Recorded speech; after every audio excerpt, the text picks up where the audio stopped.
রামিসার হত্যাকারী একজন মাদকসেবী এবং অটো মেকানিক ছিল। ১৯ তারিখ ৯টার দিকে রামিসা যখন তার বাসার সামনে দিয়ে যাচ্ছিল তখন তাকে ডেকে বাসার ভেতরে নেওয়া হয়। নেওয়ার পরে তাকে মুখের ভেতরে কাপড় ঢুকিয়ে তাকে দর্শন করা হয়। দর্শনের পর যখন মেয়েটিকে অজ্ঞান অবস্থায় পায় তখন এ লোক মনে করে যে মেয়েটি মারা গেছে। তারপরে সে মেয়েটির গলা কেটে ফেলে এবং গলা কেটে সেটি দুই ভাগ করে ফেলে। গলা কেটে গলা এবং বডিকে সে লুকিয়ে ফেলতে চেষ্টা করে, অর্থাৎ হত্যার সকল আলামত সে গোপন করতে চেষ্টা করে। কিন্তু এই মধ্যেই তার মা বাবা তাকে খুঁজতে শুরু করে এবং খোঁজার এক পর্যায়ে এসে তারা তার দরজার সামনে রামিসার পায়ের জুতোগুলো দেখতে পায়। পায়ের জুতোগুলো দেখতে পাওয়ার পর যখন তারা দরজায় খুব জোরে নক করে তখন ভেতর থেকে দরজা শক্ত করে আটকে ধরে রাখে তার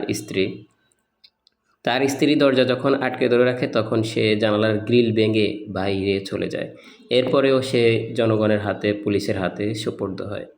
সবথেকে বড় কথা হচ্ছে মানুষ কতটা নৃশংস হলে একজন মানুষকে দর্শন করার পর মেরে ফেলে। দর্শন করার পর মেরে ফেলার পর তার নিতান্তই তার বন্ড স্ত্রী, তার অমানুষ স্ত্রী তাকে পালিয়ে যেতে সহযোগিতা করে। এই দর্শনকারী এবং তার স্ত্রী উভয়ে সমানভাবে অপরাধী। তাদের উভয়কে ফাঁসির কাস্টে যদি না ঝুলাতে পারে বাংলাদেশ, তাহলে এই বিচারহীন বাংলাদেশে প্রতিনিয়তই আমরা যেরকম দর্শনের খবর শুনছি, দেখতে পাচ্ছি, ঠিক সেরকম আরও বেশি খবর আমরা শুনতে পারবো। আমাদের প্রধানমন্ত্রী জনাব তারেক রহমান বলেছে এই বিচার তিনি 1 মাসের ভিতরে করতে চান। তিনি যদি এই বিচারটা প্রতিষ্ঠা করতে পারেন তাহলে বাংলাদেশে হয়তো কিছুটা হলেও এইরকম ধর্ষণ, খুন, অন্যায়, অবিচার কমে যেতে পারে। আমরা আশা করছি আমাদের এই বাংলাদেশে এই বিচারটা অন্তত হবে। কি বলেন আপনারা?